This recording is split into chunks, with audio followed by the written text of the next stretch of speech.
Maître Éric Dupond-Moretti, célèbre avocat, est avec nous ce matin. Bonjour. Bonjour, Bonjour, monsieur maître. Mondin. Dites-moi, vous avez accepté de prendre en main, avec l'avocat qui travaille déjà auprès de la famille de Rémi Fraisse, vous avez accepté de prendre en main la défense de la famille de Rémi Fraisse. D'abord, pourquoi? Parce qu'on me l'a demandé. Tout simplement. C'est-à-dire que quand on vient vous voir, on vous demande, vous dites oui. En l'occurrence, j'ai dit oui. C'est une famille qui est dans la détresse, on peut l'imaginer. Oui. C'est un gosse de 21 ans qui est mort. Oui. Il y a une procédure judiciaire. Donc la place d'un avocat, ça n'est pas quelque chose d'incroyable. Oui. Arié Halimi, qui défend la famille, m'a demandé d'intervenir à ses côtés. J'ai immédiatement accepté. Oui, vous l'avez rencontré, la famille. J'ai rencontré mon confrère. J'ai eu des contacts avec la famille. Vous savez que les funérailles, c'était hier. Oui.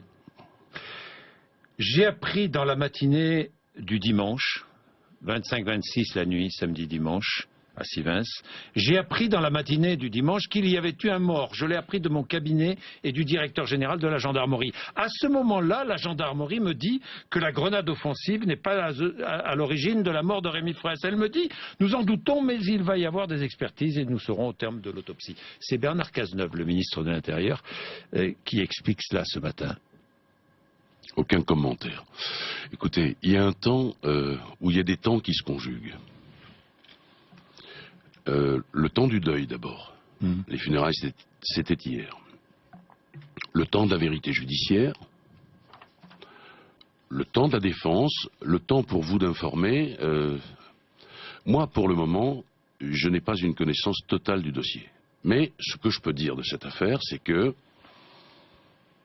on a raconté sur ce gosse des choses qui sont inexactes. C'est-à-dire L'histoire de la musette qui aurait contenu de l'explosif. Il n'y avait rien dans la musette. Ce gamin, c'est un botaniste qui n'a rien d'un casseur, qui n'a rien d'un voyou. Et il n'y avait rien dans la musette. Dans ce sac, ce fameux sac qui aurait... Son sac à dos. Ouais. Donc on a laissé à croire l'idée que... il aurait fumé ou qu'il aurait... Oui. Qu'il aurait fumé et qu'il aurait été porteur d'explosifs. Ça, c'est complètement bidon. Alors, il y a quelques pistes et puis on va s'arrêter là. La première, c'est... Peut-on utiliser cette arme, la grenade offensive? Comment peut-on l'utiliser? Quels sont les ordres qui ont été donnés? Et là-dessus, il y a déjà un certain nombre de réponses. Mais vous me permettrez de ne pas conjuguer le temps médiatique et le temps judiciaire. Chaque chose en son temps. Oui, ce sont les questions que vous commencez à poser ce matin, maître. Ce sont des questions que je poserai au juge d'instruction le moment venu, au travers d'un certain nombre de demandes d'actes qui, moi j'en suis convaincu, vont aboutir à une vérité incontournable. Une vérité incontournable, c'est ce que demande évidemment la famille de Rémi Fraisse. C'est le seul souhait de la famille de ce gosse. Et Éric Dupond-Moretti, hier, deux médias, Le Monde et Mediapart, ont publié des extraits du procès-verbal de la gendarmerie qui retranscrit les conversations des militaires sur place cette nuit-là. Je vous le relis et je cite. J'ai lu. Vous avez lu, mais les auditeurs téléspectateurs peut-être pas. Éric Dupond-Moretti. Alors, les gendarmes mobiles sont équipés de jumelles à vision nocturne, dans la nuit, de cette nuit du 25 au 26. Ils voient un manifestant s'effondrer. Il est 1h45 à peu près, entre 1h40 et 1h50. Ils voient un manifestant s'effondrer juste après le jet d'une grenade offensive. Je rappelle que on jette à la main la grenade offensive. 1h53, un militaire ordonne stop pour les F4, ça ce sont les grenades lacrymogènes instantanées. Il est là, il est là-bas le mec. Ok, pour l'instant on le laisse. On voit tomber Rémi Fraisse. Les gendarmes voient tomber Rémi Fraisse. Un autre gendarme tente de se rassurer. C'est bon, il va se relever, c'est bon. 7 minutes passent, il est 2h du matin, les gendarmes récupèrent le blessé, ils ramènent le corps, il respire ou quoi? L'infirmier de l'escadron administre les premiers secours. À 2h03, un gendarme s'écrie, il est décédé le mec. Là, c'est vachement grave, faut pas qu'il le sache. Qu'il le sache, les manifestants en face, dit la gendarmerie. C'est le fameux répondez. Oui.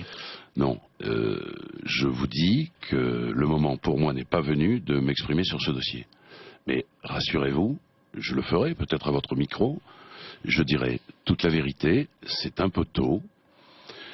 Il y a 2 ou 3 questions qui méritent de vraies réponses,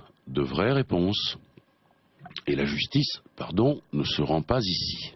Il y a une instruction... Éric Dupond-Moretti, mais le temps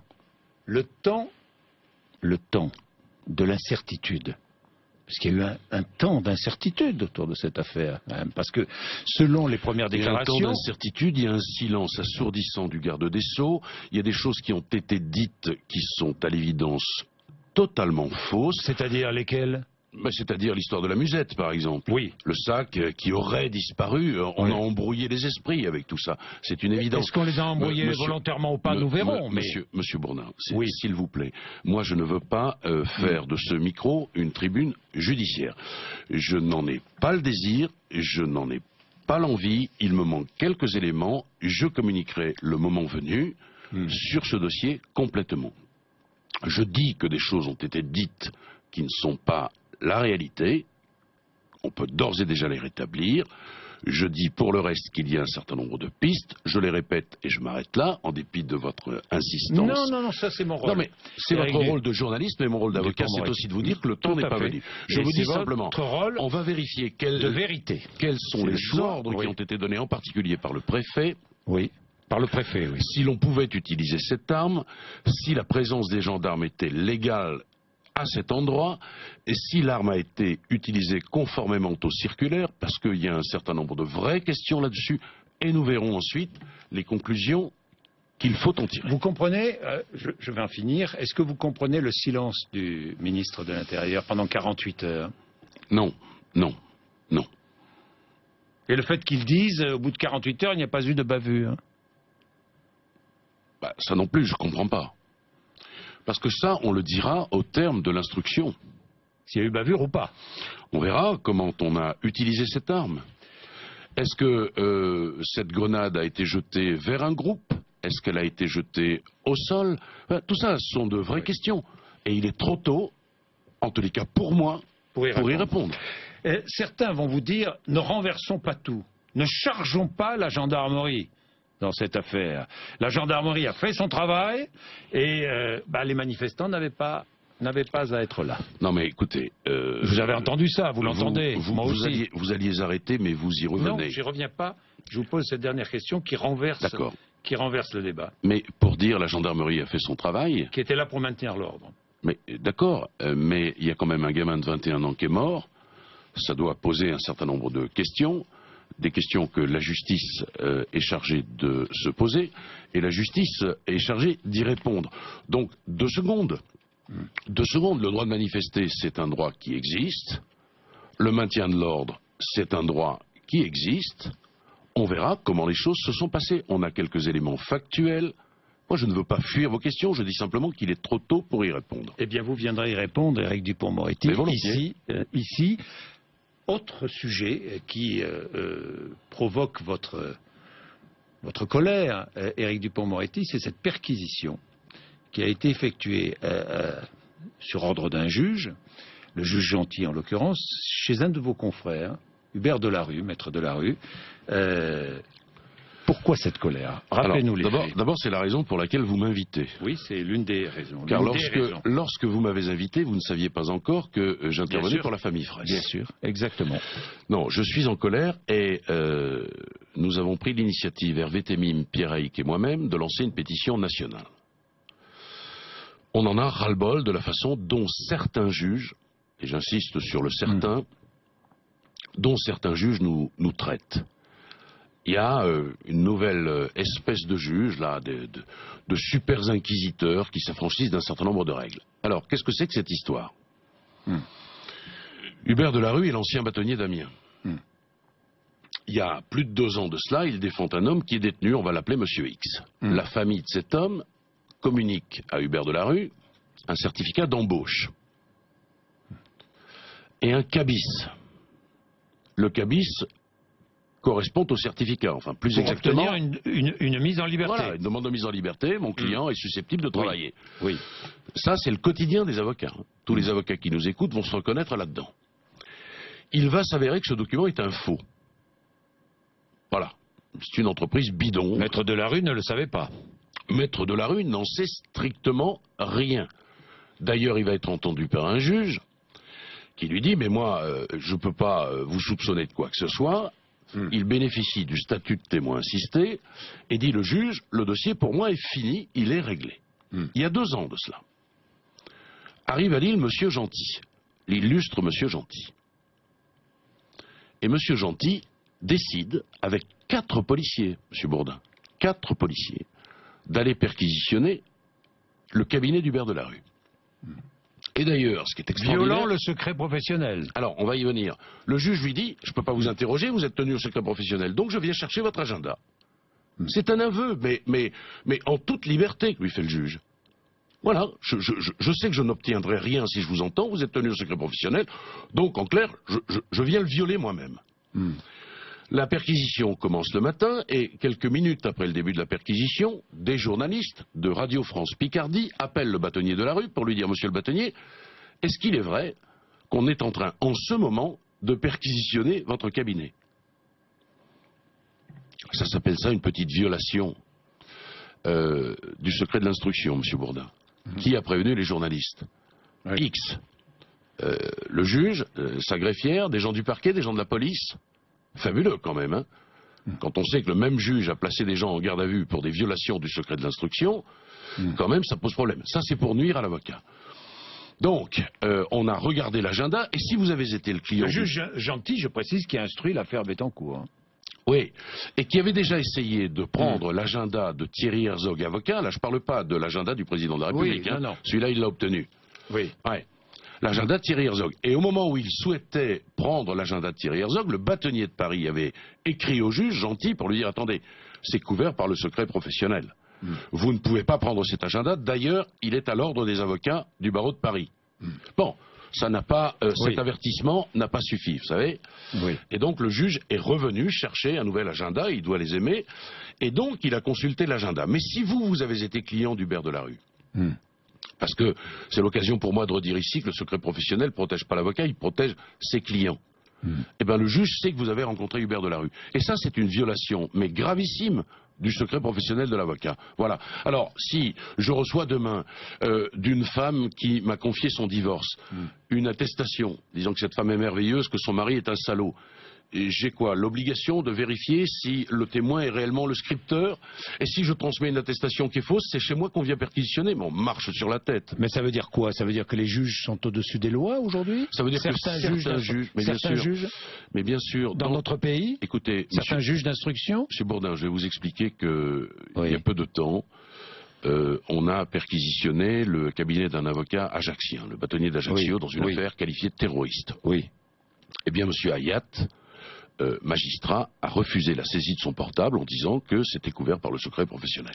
Donc, il y a des juges qui sont parfaitement respectueux de notre secret professionnel, et il y a une escouade, une équipe de magistrats qui s'affranchissent de ces règles, qui considèrent que l'avocat est un ennemi, et finalement, on bouffe de l'avocat comme autrefois on bouffait du curé. Oui, mais non, mais ils sont insanctionnables, ces juges? Ah ben écoutez, en tous les cas, la loi ne nous protège pas suffisamment. La loi protège les journalistes. Moi, je veux rappeler quand même, on ne va pas dramatiser, mais que quand une démocratie est atteinte, les premiers que l'on touche, c'est les journalistes et les avocats. Vous avez une loi qui protège notre démocratie est atteinte? Non, je ne dis pas cela, monsieur. Je dis que ces libertés-là, les vôtres, les nôtres, elles sont essentielles dans une démocratie. Votre secret est protégé. Votre secret est.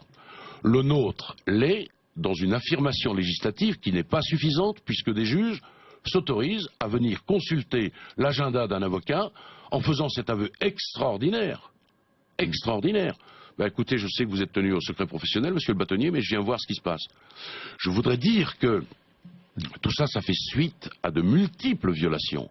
Il y a eu l'affaire, pour moi, Herzog, je le dis avec toute l'amitié que j'ai pour lui, ce scandale de la mise sous écoute. Pire que ça, monsieur Bourdin, les conversations entre Thierry Herzog et son bâtonnier, Pierre-Olivier Sûr, ont été écoutés par des juges.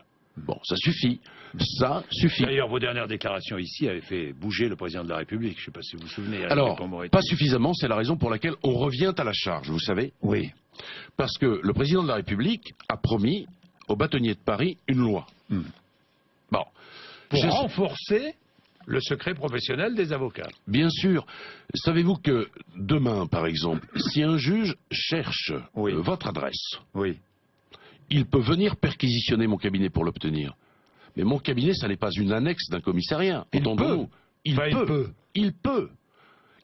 Mais il a la loi avec lui pour ça? La loi, c'est tout acte utile à la manifestation de la vérité. Oui, ça veut tout dire et rien dire. Alors, on affiche le respect du secret professionnel, mais un certain nombre de juges, pas tous, s'en foutent complètement. Et la statistique, les chiffres démontrent qu'il y a une multiplication des perquisitions, des écoutes, des saisies de documents confidentiels. Je vous donne encore un autre exemple. Dans un très grand cabinet d'avocats parisien, spécialisé en matière fiscale, un avocat fait une consultation à son client. Il lui dit, à propos d'un trust, ça, le fisc peut l'accepter, ça, le fisc ne peut pas l'accepter. Une note juridique. Cette note est saisie. Et l'avocat est considéré comme un complice du montage fiscal. Écoutez, on ne peut plus faire ce métier. On ne peut plus faire ce métier. Il y a une surmultiplication des attaques et des atteintes. Alors beaucoup vont se dire, ces juges-là, certains sont au service du pouvoir politique, quel qu'il soit d'ailleurs. Je ne crois pas, moi. Vous ne le croyez pas? Non, ces juges-là sont de super inquisiteurs. Parce que les connivences... Aujourd'hui, nous sommes dans le monde de la connivence. Regardez l'affaire Jouillet-Fillon. La connivence entre des hommes politiques de bords différents. Non, je ne crois pas ça, M. Bourdin. Non, je ne crois pas que les juges... Quand Jean-Pierre Jouillet dit et répond à François Fillon, adressez-vous, je vais m'adresser à Sylvie Hubac qui est au cabinet de François Hollande, qui elle va voir ce qu'on peut faire... Ça veut dire quoi? Ça veut dire qu'encore... Ça veut dire que d'abord, je voudrais répondre, terminer ma phrase avant que vous m'entraîniez dans ce restaurant où aurait dîné M. Jouillet, M. Fillon. Moi, je n'étais pas là, donc je peux pas en parler beaucoup. Je ne pense pas que les juges roulent pour des politiques. Non. Je ne crois pas. Il y a quelques juges, évidemment, qui sont politiques et politisés, et qui obtiennent leur poste, d'ailleurs, grâce à cela. Grâce à des connivences. Bien sûr que ça existe. Mais il y a des juges qui aujourd'hui s'affranchissent d'un certain nombre de règles parce qu'ils ont le sentiment, ils ont d'abord une toute-puissance, d'abord une irresponsabilité fonctionnelle. Vous savez que le juge, il est irresponsable fonctionnellement et que ça doit changer cette histoire. Parce que vous, si vous racontez, si vous diffamez quelqu'un, vous allez à la 23e chambre. Bon.